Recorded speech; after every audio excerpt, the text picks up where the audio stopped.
Sign it. Once you sign, get out of the frame. Don't stain this family's honor. My mother said it right there in the lobby of Harborview Museum in the middle of the Nolan Harbor Foundation fundraiser. On stage, my sister Sloane was being introduced as the pride of the family.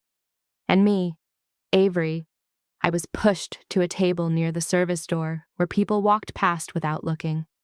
My mother shoved a photo consent form into my hand. I glanced down. The fine print was a waiver of the right to file any claims related to the family foundation.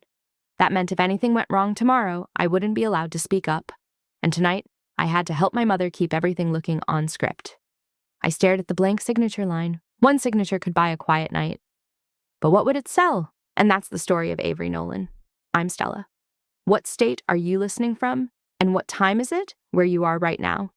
Let me know in the comments and stay until the end, because in the next 72 hours, Avery will use the very process her mother always bragged about to make the entire system turn back and look at her.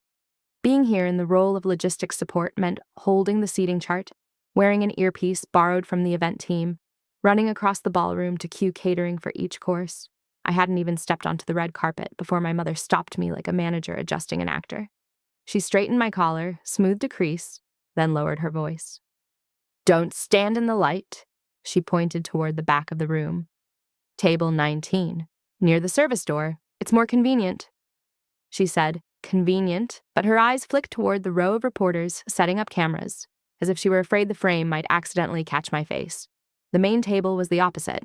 Tall orchids, gold-plated sponsor name cards, polite laughter spread evenly like background music. The paper in my hand had the familiar word consent on it, but in the middle was the line that made my throat go dry. Waiver of the right to file claims if any dispute related to the foundation arose. My mother had already turned half away, still leaving one last reminder. There are important people here tonight. Don't embarrass us. I folded the paper and slipped it into my coat pocket. Table 19 sat by the staff entrance. Every time the door opened, a draft of cold air rushed in from the hallway, along with the clatter of a rolling cart. On stage, the MC read Sloane's name smoothly. As the whole room raised their glasses, my mother leaned close to my ear, eyes still fixed on the cameras. You're only good at being background. Sign it and disappear. Calm, like always. My hand pushed the paper deeper into my pocket so it wouldn't show on camera. And something worn inside my wallet brushed against my palm, the frayed library card of Mrs. Marjorie with a scribbled note clipped to it. Secretary of the board, private number. I closed the wallet slowly, like shutting one door, to get ready to open another. Do you have something small you've kept for years, the kind that reminds you survived? Leave a line in the comments. The ballroom doors closed, and music and laughter washed over everything like a layer of polish. Table 19 was still there, hidden behind a decorative column near the staff entrance. A server set down a glass of water and walked away immediately, as if this table was just there to fill space. On stage, Sloane accepted flowers, smiling the way my mother liked. Humble, but persuasive. My mother stood below, nodding to each sponsor, her eyes always scanning toward the cameras. The paper in my coat pocket felt heavy. The way my mother operated was never loud. She chose the exact moment when people were watching, said just enough to put everything in place without needing an argument. Back at table 19, my wallet rested on my lap. Mrs. Marjorie's frayed library card brushed my fingers like a reminder. My mother didn't want my signature tonight, so I would agree. She wanted it so that starting tomorrow, I would no longer have the right to object when things were twisted her way. The ice in my water at table 19 began to melt. In the ballroom, people kept raising their glasses as if nothing was wrong, and the consent and release in my coat pocket felt like a lump of lead. Every time it pressed against my side, it reminded me, tonight they wanted to lock my mouth shut. Working in operations long enough teaches you one simple rule. Wherever money moves, it leaves traces. Not big, scandal-type traces, but small ones. Line items, repeated patterns, vague wording. 2 months earlier, while handling logistics for the foundation, I had seen 3 categories come back over and over: vendor, travel, consulting. None of them were shocking, but the descriptions were too smooth, generic, polished, the kind you read and immediately flip past. No one thought I cared. Avery just handles small tasks. So everything I did looked small. Downloading public reports, saving confirmation emails, taking screenshots of transfer schedules when they flashed on the screen, pinning timelines by date. Not a single accusation, Just data lined up straight. My fingers touched my wallet. Mrs. Marjorie's frayed library card brushed my skin. The slip of paper clipped inside had one line. Don't trust words, trust the numbers. Tonight, that line was no longer comfort, it was instruction. I opened old notes on my phone, my eyes stopping on a line I had once highlighted. Consulting, May 3rd. That was the day my mother said Mrs. Marjorie was confused, not lucid enough to sign additional paperwork, that everything had to wait. And yet on that exact day, a consulting charge went out, with a description so brief it meant nothing. My stomach tightened. Not lucid wasn't a condition. It was a lock. And whoever held the lock held the story. I couldn't ask in the middle of the ballroom. But there was someone who had been with the foundation long enough to know what Mrs. Marjorie had put in place, and hard enough to intimidate. Dean Halverson, longtime advisor and her friend. I left table 19, slipped past the staff entrance, and stepped into the hallway where the music was cut short. Call, 1 ring, 2 rings. My heartbeat thudded in my ear. Dean speaking. It's Avery. My voice sounded drier than I expected. I need to ask about the right to request a review, if there are signs of irregular spending. There was a pause on the other end, then Dean asked plainly, pressing each word. Can you handle it if the whole family turns their back on you? There was no time to reassure myself. I just don't want the foundation to turn into a shell. Dean exhaled, low and heavy. Mrs. Marjorie added an addendum to the bylaws, he said, to block exactly that kind of manipulation. And listen, if someone is making you sign anything tonight related to waiving rights, they're trying to close that door. I tightened my grip on the phone. In my coat pocket, the release felt hot. My mother didn't need me to sign to make it proper. She needed my signature to lock away what my grandmother had left behind. I pushed the release deeper into my pocket and zipped it shut. By the time I reached the hallway, my hand had already dialed Dean's number before my mind could come up with a reason to hesitate. The phone was still warm in my hand. The release in my coat pocket suddenly felt dangerous, as if my mother could tell just by looking at me what I had done. I couldn't stand in the hallway long, but walking back into the ballroom empty-handed meant stepping back into my old role. The slip of paper clipped to the library card had the board secretary's private number. I stood against the wall near a side entrance, where fewer people passed and dialed. Office of the board secretary. This is Avery Nolan, I said quickly, keeping my voice steady. I need to submit a request for a special review under the bylaws. No accusations, just a procedural review. The voice on the other end didn't ask more. What email? A new email opened. The subject line was simple. Request for special review, Nolan Harbor Foundation. In the body, 3 short sentences, 3 groups of repeated expenses, vague descriptions, and a request that the board confirm the approval process. Attached, public reports, screenshots of transfer schedules, vendor email threads. No use of the word a fraud, no use of the word a blame, just data. At the end, I cited the exact clause. If the request was valid, the board must respond within 72 hours.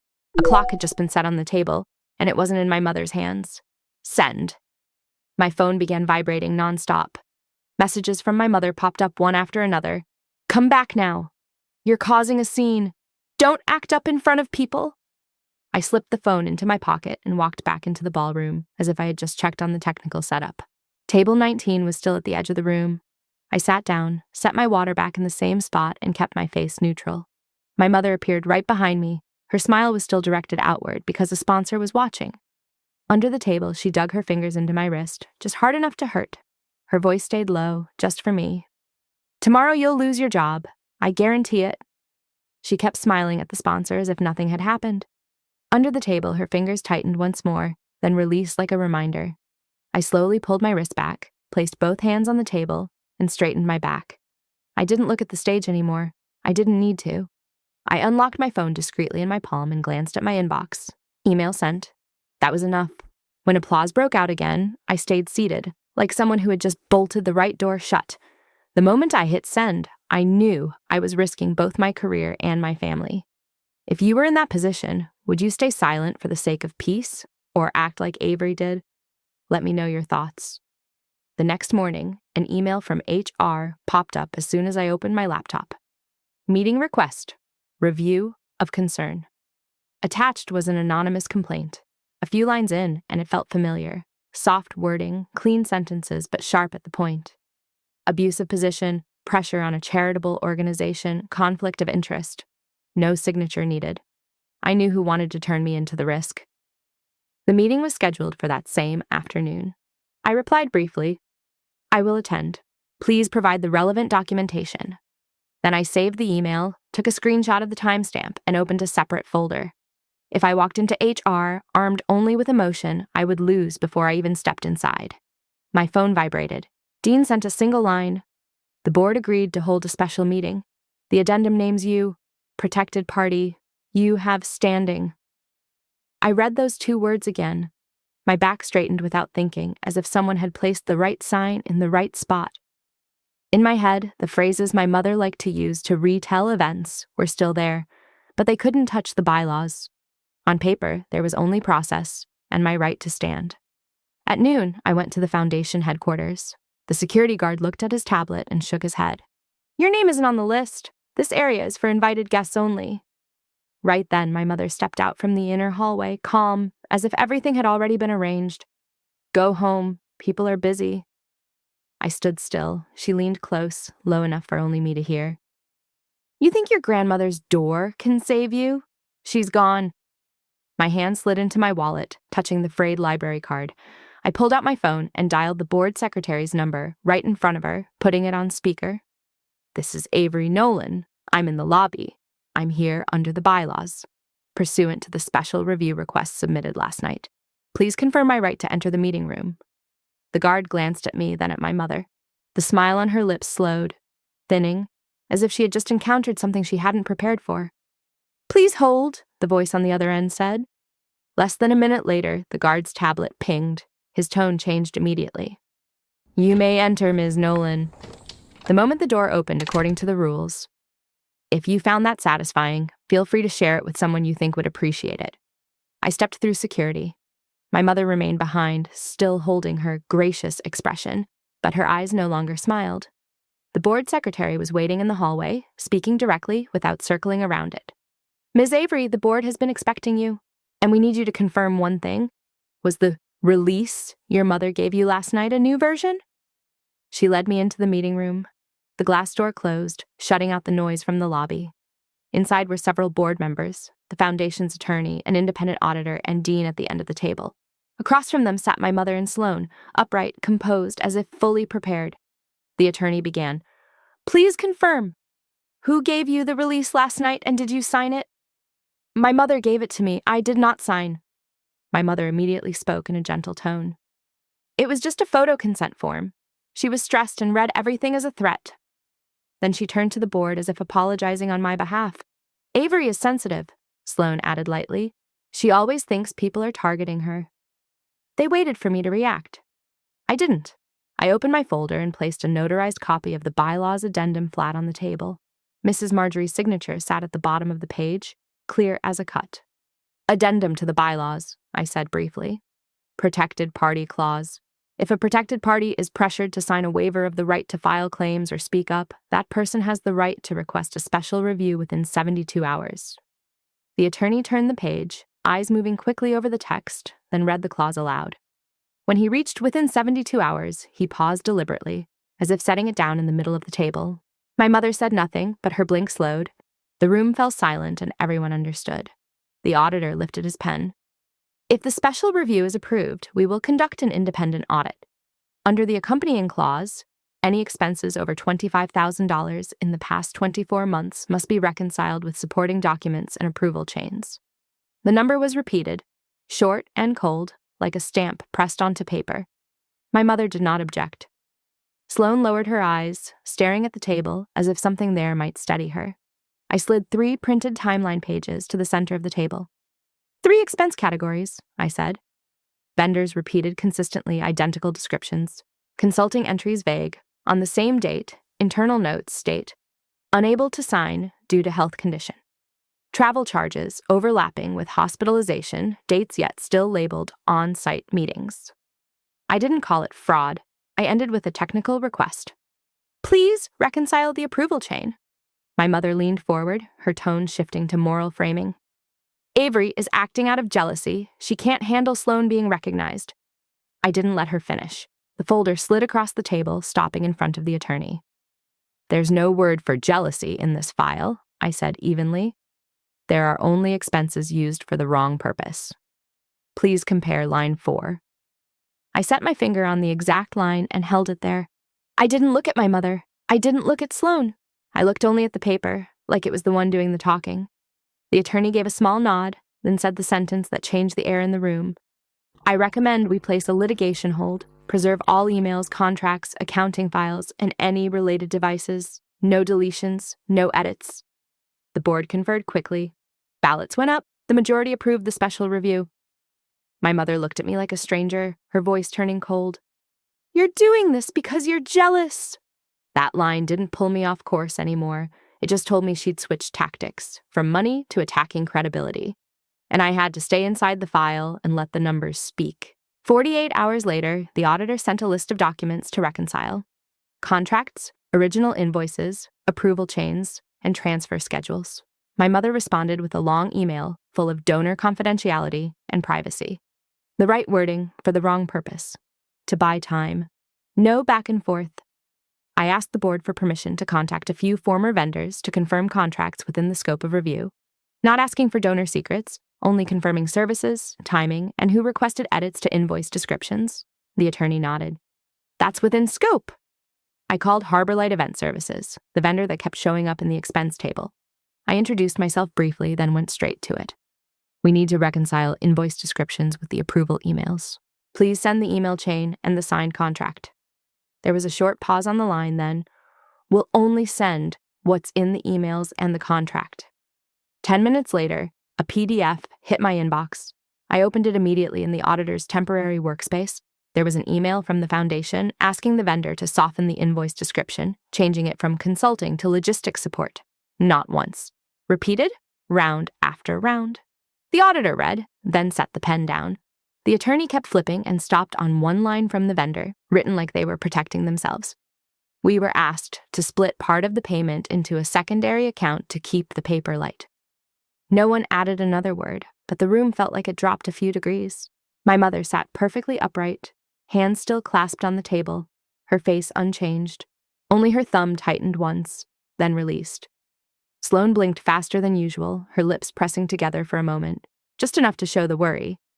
I slid the printout to the center of the table. "This is confirmation from the vendor," I said simply.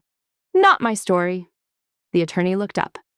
"With this data, we need immediate safeguards. We can't allow additional spending while the special review is underway." I closed it out, no detour.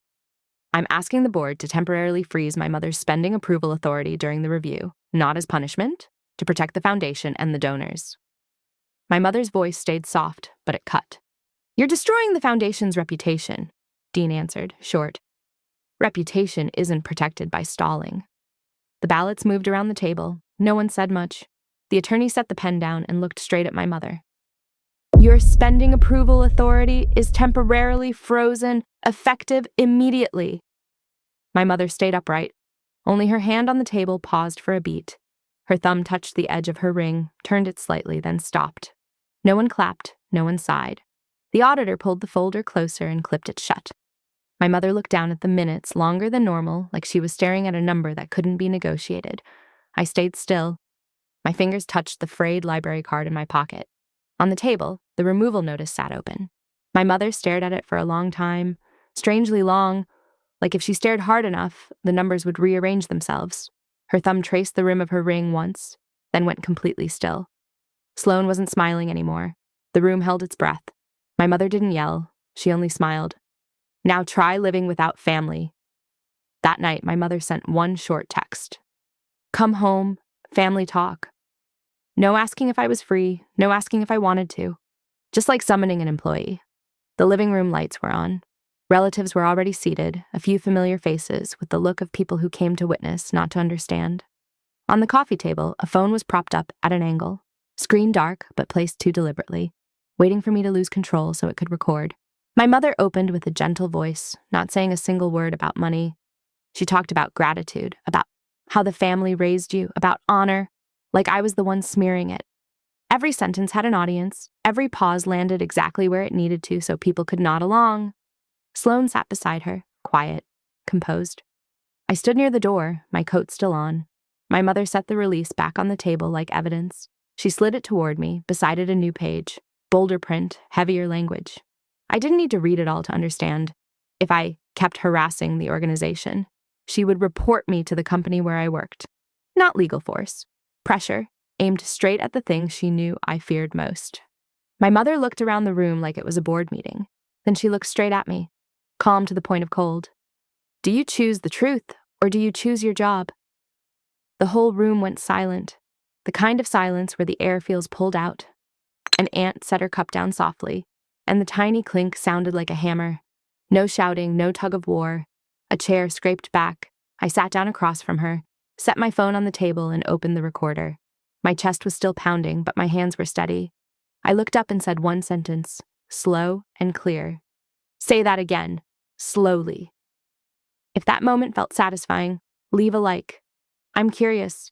If it were you, how would you handle that line? My mother froze. The smile stayed in place, but her eyes shifted, because she understood what I'd just done.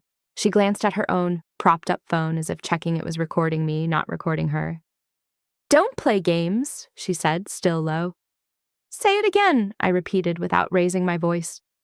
Like you just did. My mother looked around and saw the relatives waiting for a show, waiting for the disrespectful child. She chose to perform. She repeated it clearly, word for word. Do you choose the truth, or do you choose your job? If you keep going, I'll report you to your company. I looked down at my screen and hit save. Then I hit send, one short email to the board secretary and the foundation's attorney. Recording of family conversation includes coercion to sign the release and a threat related to my job. Sending to add to the special review file. No long explanation, no commentary, just the attachment. When I looked up, Sloane was looking at my mother differently. Not the look of a daughter on the same side, the look of someone seeing, for the first time, that our mother used both of us as props. One to shine, one to take the blame, and if needed, she could swap the roles without blinking. My mother still sat there, spine straight, but the hand resting on the release had clenched until the knuckles went white. And me, for the first time in this house, I wasn't being dragged into her moral trial anymore. I turned it into a file. 3 days after that family talk, the foundation's meeting room was lit again. This time there was no debate in the air. On the table was the auditor's preliminary report. Thinner than I expected, but heavy in wording, expenses used for improper purposes, repeated irregular invoice descriptions, signs of conflict of interest in the approval process. No one used sensational words, but every line forced the board to act if they wanted to protect the foundation and the donors.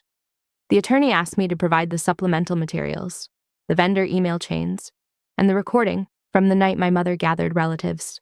I sent exactly what I had, no embellishment, no long commentary. In the accompanying email, I wrote only one sentence. Materials show coercion to sign the release and a threat related to my job. My mother sat across from me, makeup done, blazer perfectly community leader. Sloane sat near her, back straight, trying to keep the face of a safe ambassador. But when the auditor began presenting, Sloane's eyes no longer held steady. The board chair, Mr. Hartman, flipped to the last page and set his glasses down. He looked at my mother and asked a single question that dropped the room into silence. Why did you present a new release form to Avery on the night of the fundraiser? My mother opened her mouth, then stopped. She could say procedure, but the form contained a waiver of rights. She could say protecting the foundation, but she handed it to the exact person she had just shoved out of frame and pressured to sign on the spot. Any answer would pull the thread back to her. It was a misunderstanding, my mother finally said, her voice thinning. Avery always reads everything in a negative way. Mr. Hartman didn't argue. He only gestured to the attorney. We're not handling feelings. We're handling process and risk. The attorney read the recommendation. Temporary removal of the executive director during the resolution period, referral to legal and audit under internal protocol, continued litigation hold, and restructuring of spending approval authority. As for Sloane, the board recommended temporarily pulling her ambassador role during the review to avoid media impact and conflict of interest. Sloane's face went pale. This wasn't image anymore. The system was looking straight at my family. Ballots were passed out. I didn't have a vote. I just sat there, listening to paper rustle and pens tap the table. The result was read cleanly, the majority approved. My mother was removed as executive director, effective immediately under the bylaws. Sloane was temporarily pulled from the ambassador role. No one clapped, no one looked pleased. Neither did I. As soon as I stepped out of the meeting room, the foundation badge was already sitting in my hand. Cold metal slid over the fabric, leaving a faint red mark.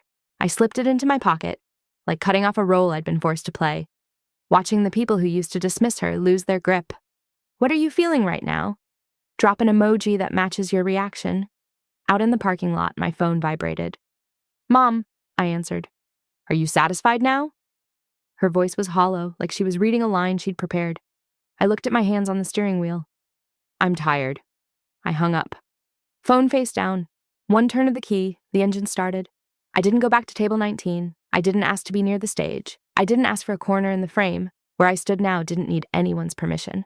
The board asked me to serve as interim independent operations advisor during the restructuring. I accepted. I stayed to tighten the process, so the foundation would function like a foundation, not a stage for anyone.